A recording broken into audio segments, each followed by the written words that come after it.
CSC నుంచి UTI new PAN card ఎలా apply చేసుకోవాలి. ఫస్ట్ సిఎస్సి లాగిన్ చేసుకున్న తర్వాత సర్వీసెస్లో మనం సెర్చ్లో పాన్ అని చెప్పి ఎంటర్ చేసుకోవాలి.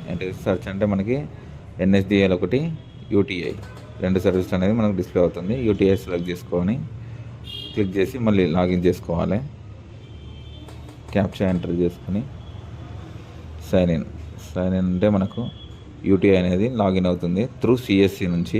సిఎస్సి లాగిన్ ఉన్న వాళ్ళకు మాత్రమే ఇది. సిఎస్సి లాగిన్ నుంచి మనకు రిజిస్టర్ అయిన మొబైల్ నెంబర్కి లేదా మెయిల్ ఐడికి ఓటీపీ అనేది వస్తుంది.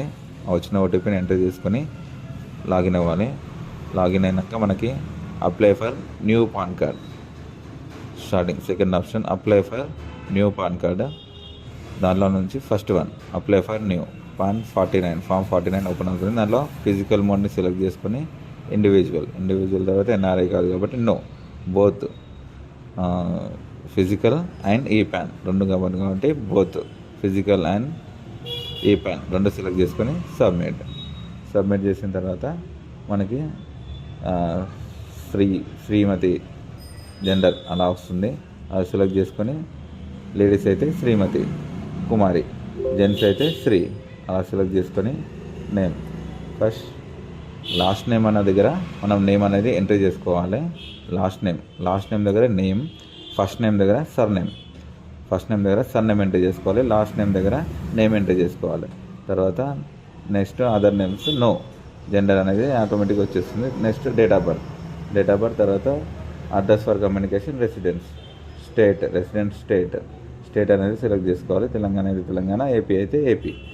నెక్స్ట్ మిగతా ఆఫీస్ అడ్రస్ అవసరం లేదు, రెసిడెంట్ స్టేట్ అవసరం లేదు. నెక్స్ట్ ఆధార్ నెంబర్ అనేది అడుగుతుంది. ఆధార్ నెంబర్ ఎంటర్ చేసుకోవాలి. మళ్ళీ confirmation re-enter Aadhaar card number. Confirm చేసిన తర్వాత మనకు ఆధార్ కార్డులో ఎలా ఉంటుందో అలా నేమ్ అనేది ఎంటర్ చేసుకోవాల్సి వస్తుంది. మిస్టేక్స్ లేకుండా యాజ్ ఫర్ ఆధార్ అనేది నేమ్ మనం ఎంట్రీ చేయాల్సి అనమాట, లేదంటే అప్లికేషన్ అనేది రిజెక్ట్ అవుతుంది. దాని తర్వాత మనకు డాక్యుమెంట్స్ ఏవే పెడుతున్నాం, ఓన్లీ ఆధార్ ఒకటి మనం సబ్మిట్ చేస్తున్నాం కాబట్టి ఆధార్ సెలెక్ట్ చేసుకోవాలి. నెక్స్ట్ దాని పేమెంట్ వస్తుంది, 100 రూపీస్ అనేది పేమెంట్ అనేది కట్టుకోవాల్సి వస్తుంది. పేమెంట్ కట్టిన తర్వాత మనం అప్లికేషన్ అనేది నెక్స్ట్ స్టెప్ ఫార్వర్డ్ అవుతుంది.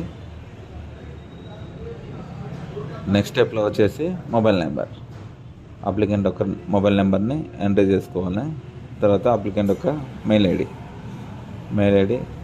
తర్వాత నో అనేది సెలెక్ట్ చేసుకొని last name same father name అనేది ఎంట్రీ చేసుకోవాలి. లాస్ట్ నేమ్ వచ్చేసి నేమ్ ఎంట్రీ చేసుకోవాలి. ఫస్ట్ నేమ్ వచ్చేసి సర్నేమ్ ఎంట్రీ చేసుకోవాలి. అలా చేసుకున్నప్పుడే మనకి సర్నేమ్ అనేది స్టార్టింగ్లో వచ్చి నేమ్ అనేది లాస్ట్లో వస్తుంది. ఫస్ట్ నేమ్ దగ్గర సర్నేమ్, లాస్ట్ నేమ్ దగ్గర నేమ్ ఎంట్రీ చేసుకొని ఫాదర్ నేమ్ సెలెక్ట్ చేసుకొని నెక్స్ట్ తర్వాత వచ్చేసి అడ్రస్ అనేది ఎంట్రీ చేయాల్సి వస్తుంది. ఇది మనకు పోస్టల్ అడ్రస్ అనమాట. దీంట్లో చేసిన మనం అడ్రస్కి ఆ పోస్ట్లో అనేది పాన్ కార్డ్ అనేది మాన్యువల్గా వాళ్ళ అడ్రస్కి వెళ్ళిపోతుంది పోస్ట్లో. First house number, next village, next postal village, next వచ్చేసి డిస్టిక్, వాళ్ళది ఏ డిస్టిక్ వస్తుంది ఆ డిస్టిక్ అనేది సెలెక్ట్ చేసుకోవాలి. నెక్స్ట్ వచ్చేసి పిన్ కోడ్ ఎంటర్ చేసుకున్న తర్వాత income from other sources select చేసుకోవాలి. ఆఫీస్ అడ్రస్ ఏం లేదు కాబట్టి నో. నెక్స్ట్ కోడ్స్ అనేది జనరేట్ అవుతుంది బై డిఫాల్ట్గా. నెక్స్ట్ ఇన్సెల్ఫ్ సెలెక్ట్ చేసుకొని నెక్స్ట్ కొట్టేసి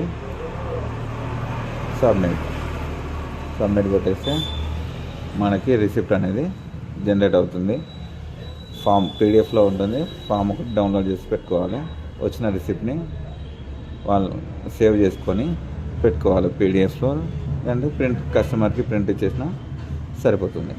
ఇది వచ్చేసి మనకు సిఎస్సి త్రూ యూటీఐ సర్వీస్లో new PAN card application processor ఇలా చేసుకోవడం జరుగుతుంది. యూటీఐలో న్యూ పాన్ కార్డ్ అప్లికేషన్.